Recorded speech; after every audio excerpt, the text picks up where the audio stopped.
धारणाओं से ऊपर उठो, आत्मविश्वास रखो, अपने में ठहरो, अपनी आत्मा का अनुसरण करो और कर्म करो। गारंटी है तुम एक दिन भरपूर हो जाओगे। डटे रहोगे तो भरपूर हो जाओगे। अगर ऐसा नहीं तो कुछ भी करते रहो। ऐसा सत्संग सहज नहीं है जितना तुम सहज समझते हो। इसमें तो क्रांति होती है। जहां तुम लगे हो वहां से पलटना होता है। मूर्तियां पूज रहे हो वहां से पलटना होता है। आत्मा के साथ जुड़ना होता है। तीर्थों में डुबकी लगा रहे हैं तो अंदर डुबकी लगानी पड़ती है। बाहर पाखंड में जाते हैं तो छोड़ना होता है। सब क्रांति होनी होगी। अब ये क्रांति करके कोई राजी नहीं है। पता नहीं क्या नुकसान हो जाएगा इनके छोड़ने से, पता नहीं क्या हो जाएगा। डरते हैं, नहीं छोड़ सकते। सत्य का मार्ग इतना कठिन है, पकड़ ले तो बहुत सहज भी है। तो आप सत्य को पकड़ो। इसका अर्थ अपने आप को पकड़ लो। अपने आप को अपने हाथ में ले लो। अपने अनुसार ही तुम चलने लग जाओ। अपने आप को ही तुम स्वामी और नाथ बना लो, मालिक और सतगुरु गुरु बना लो। कोई नहीं तुमको जो भटका सकता है, कोई नहीं जो तुमको अपूर्ण रख सकता है। सब भीतर है तुम्हारे। ये मैं वैसे नहीं कह रहा हूं, तजुर्बा है इस चीज का कि तुम अपने आप को पकड़ लो, अपने हाथ में ले लो और अपने अनुसार चलने लगो तो सब कुछ भरपूर है। अगर ना चलो तो दुख ही दुख है। तुम्हारी धारणाएं तुमको दुख देती रहेंगी। अभी भी बात चली थी नीचे ही थोड़ी सी मूर्ति पूजा पूजने की कि सत्संगी होकर के भी मूर्ति पूजा क्यों करते हैं। करते हैं तो उनकी मर्जी है, लेकिन मेरा सत्संग खरा है, बिल्कुल सही होगा जो कर नहीं सकता। मैंने एक बात सुनाई फिर कि वहाँ स्वाणामाल में नया गांव है, वहाँ एक बाबा रहता है, नदी के पास मंदिर है। तो गांव में घूमने आ गया वो। उसने देखा यहाँ तक कहीं चढ़ावा नहीं आता है गांव में। किसी तरह से चढ़ावे का प्रबंध हो जाए ना, मैं कैसे रहूँगा। रोजगार है इन लोगों का ये, और आपके सबके ध्यान में नहीं आती ये बातें। तो उस बाबा ने कहा कि इस गांव में खेड़ा नहीं है, इस गांव में खेड़ा नहीं है, खेड़ा बनाया जाए। खेड़ा होता हुआ कुछ हमने तो पता नहीं क्या होता है, लेकिन खेड़ा नाम लेते हैं वो खेड़े का फिर पता मेरे को चल भी गया कि उसने वहाँ एक परस थी, उसके साथ में 5-10 ईंट लगवा दी, उन पर जो सफेदी मरवा दी, कह दिया ये खेड़ा है। यहाँ कुछ ढावा चढ़ाया करो, यहाँ पूजा करा करो, तुम्हारा खेड़ा राजी रहेगा, तुम्हारे डंगर ढोर में खुशी रहेगी, तुम्हारे मानस में खुशी रहेगी। कोई भी तंगी गांव में नहीं आएगा कि खेड़े को पूजते रहे। वो खेड़े को पूजते रहेंगे तो हो जाएंगे तुम्हारे खेतों में फसल, पढ़ लेंगे थारे बच्चे, मिल जाएंगे बड़े बड़े पद। पूजते रहो, लेकिन भ्रम है कि इसको पूजते रहो, नहीं पूजा तो तुम्हारा कोई कल्याण होने वाला नहीं है। उस खेड़े से जोड़ दिए 4 ईंट रखवा के। अब वहां गुड़ चढ़ता है। गुड़ चढ़े, अच्छा कौन सा दिन होता है उसमें गुड़ चढ़े, उस गुड़ को बाबा ले जाए। बाबा की तो मौज हो गई। ये समझाने के लिए बातें तुमको चरचरी लग सकती हैं, लेकिन ये सत्य है। उस बाबा ने मेरी आंखों देखते वहां ईंटें रखवाई, आज वहां मंदिर खड़ा है। बाबा की मौज हो चुकी है। बस ऐसा ही है सभी जगह, ऐसा ही होता आया है और तुमको नहीं जचती। तुम फिर अब चूक जाते हो, फिर अपने आप को भूल जाते हो। अरे तुम परमात्मा हो, जुड़ के देखो इसके साथ। क्यों इन ईंटों के साथ जुड़ते हो, क्यों इन मूर्तियों के साथ जुड़ते हो, क्यों इन तीर्थों के साथ जुड़ते हो, क्यों स्नान करके तुम अपना मोक्ष चाहते हो, क्या इस एक युग का फल चाहते हो। कुछ नहीं मिलेगा, तुम खूब अपने आप को बर्बाद करके चले जाओगे। और सूर्य को ग्रहण क्यों लगता है? इनकी आध्यात्मिक आदमी की धारणा है कि इसके पर राहु चढ़ जाता है। राहु ये खराब ग्रह है। वो सूर्य पर क्या चढ़ता है, आप पर भी तो चढ़ जाता होगा। कहीं सियाने के पास जाते हो, बुझागर के पास जाते हो कि राहु चढ़ गया, फलाना ग्रह चढ़ गया, कोई दिशा चढ़ गई, इसको उतारना पड़ेगा, तुम ये कर लो। पैसे दे आते हो तो उतर जाते हैं, तुम्हारी दिशा और चढ़ जाती है, क्योंकि आत्मा को भूल गए।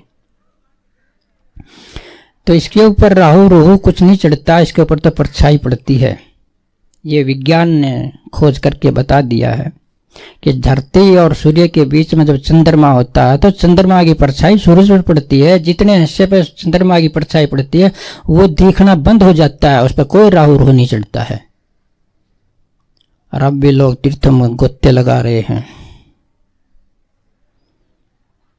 अब तुम्हें भी कोई कह दे, थोड़ी सी समस्या आ जाए तो दौड़ लेते हो, देड़ी में खड़े हो, अंदर जाने की बजाय बाहर की ओर दौड़ लेते हो। भीतर थोड़ा सा प्रकाश देख लिया तो भी दौड़ लेते हो। एक आदमी तुमको भगा दे के, अरे ये नहीं, ये भी होता है, ये भी करके देख लो। नुकसान क्या है करने में? नुकसान तो हो गया, डिवाइड तो हो गए, आत्मा तो खो दी। जो ही बाहर जुड़े ना आत्मा खो दी। मुश्किल है ठहरना, मुश्किल है सत्संगी होना, सत्य के रास्ते पर चलना। अब लोग समय से आशा करते हैं कि समय हमें दे देगा, कि नया साल चढ़ गया, खुशियां लेकर के आएगा। बड़ी प्रार्थनाएं करते हो, सुबह सुबह उठ करके तुम बधाई देते हो, मुबारक हो, फलाना हो, झगड़ा हो, ये नया साल तुमको खुश रखे। अरे ये साल नया चढ़ता ही नहीं, कौन तुमको खुश रखेगा? और फिर कहते हो कि अगर खराब समय आ जाता है तो किसी की नहीं चलती। समय को खराब मानते हैं। समय न तो खराब है न अच्छा है, समय समय है। समय ऐसा नहीं है कि एक का चुनाव कर लिया कि उसको नष्ट करके रुकेगा, और एक को उसने पकड़ लिया इसको बसा के छोड़ेगा। समय ऐसा कुछ नहीं है, परिवर्तन का नाम है, ये होता ही आया, ये निर्दोष है, इसको अच्छा बुरा आप बना लेते हो। अवधि का नाम समय है। अवधि, थोड़ी सी अवधि, 5 मिनट की अवधि, 10 मिनट की अवधि, घंटे की अवधि, महीने की, 1 साल की अवधि, ये अवधि होते हैं परिवर्तनशील। अस्तित्व के अंदर अवधियों को आपने समय बना लिया और ये आती जाती रहे। ये न अच्छी होती है ना बुरी होती हैं, ये आपको कुछ नहीं देती। आप चुके हुए हो इसलिए आप कंगले हो।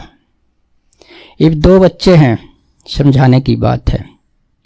1 साल दोनों के पास, 1 साल की अवधि है दोनों के पास। दोनों कॉलेज में जाते हैं।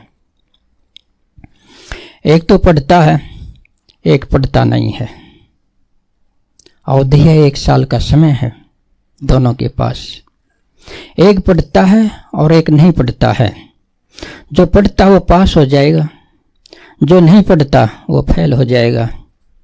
ये समय ने हेर फेर कर दिया क्या उसके साथ?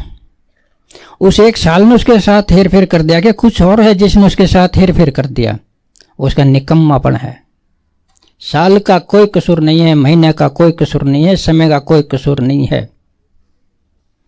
वो निकम्मा, उन्हें काम नहीं किया इसलिए फेल हो गया और कहता है कि वक्त बुरा आ गया। वक्त बुरा आ गया कि काम नहीं करा।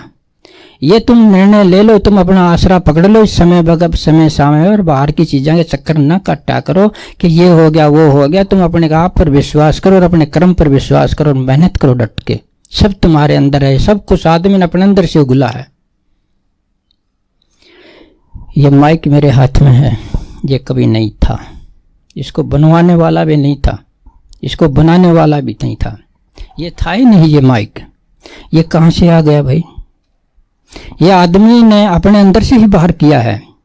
जितनी भी मशीनरी है, जो कुछ भी आपको दिखाई रहा है, जो आदमी करित है, ये सब आदमी के अंदर स्वतः विद्यमान है। उसने कुछ नहीं किया, केवल अपने आप से कर्म करके बाहर प्रकट किया है। इसी प्रकार से आत्मा परमात्मा ये आपके अंदर, अगर कर्म करो तो आपके सामने खड़ा है, ना करो तो कुछ नहीं। समय तुमको कुछ नहीं देता, न तुम्हारे से कुछ लेता। वो तो आपका कर्म है जो आपको देता है या आपको आपसे लेता है। अच्छा करोगे दे देगा, बुरा करोगे तो ले लेगा। ये कर्म है, समय को दोष ना दिया करो। समय समान है सभी के लिए। ऐसा नहीं है कि इसके साथ अलग है और उसके साथ अलग है, एक को सता देगा एक को बसा देगा, ऐसा समय नहीं है कुछ भी। ये सूर्य ऊपर चमक रहा है, ये सूर्य चमकना है इसका काम। तो यह आपको छांट लेगा कि इसको ज्यादा सताना है कि इसको कम सताना है। ये सूर्य छांटता है किसी को? बिल्कुल नहीं छांटता। ये सब पर समान समान रूप से चमकता है। लू लग जाती है एक आदमी को, कहता है कि सूर्य का कसूर है। उस आदमी की कमी है, कहीं न कहीं परिस्थिति ऐसी उसको लू लग गई, एक को नहीं लगती है। क्या उसने पक्ष किया है सूर्य ने? सूर्य ने कोई पक्ष नहीं किया। एक को लू नहीं लगाई, एक को लगाई, ऐसा कुछ नहीं है। ये अपनी अंदर की घटनाएं होती हैं, अपने अंदर की अक्षमताएं होती हैं। कुछ पकड़ लेती हैं कर्मी, वो कुछ नहीं पकड़ लेती। सूर्य का कोई कसूर नहीं है, इसका समय का भी कोई कसूर नहीं है। समय न तो तुमको कुछ देता है, न तुम्हारे से कुछ लेता है, न समय बुरा है न समय अच्छा है। ये तुम हो जो भी हो, अपने पर ध्यान दो, अपने को बदलो, परिवर्तन करो। समय आपके लिए एक अवसर है, करो तो अवसर है, ये ना करो तो कुछ नहीं। तो इधर बाहर तुम ढूंढते हो, देहड़ी पर खड़े हो आध्यात्मिक हो करके, ऐसा नहीं होगा। आध्यात्मिक है तो बाहर काम चलाओ, कर लो, अंदर को चले जाओ, तुम्हें वस्तु मिल जाएगी।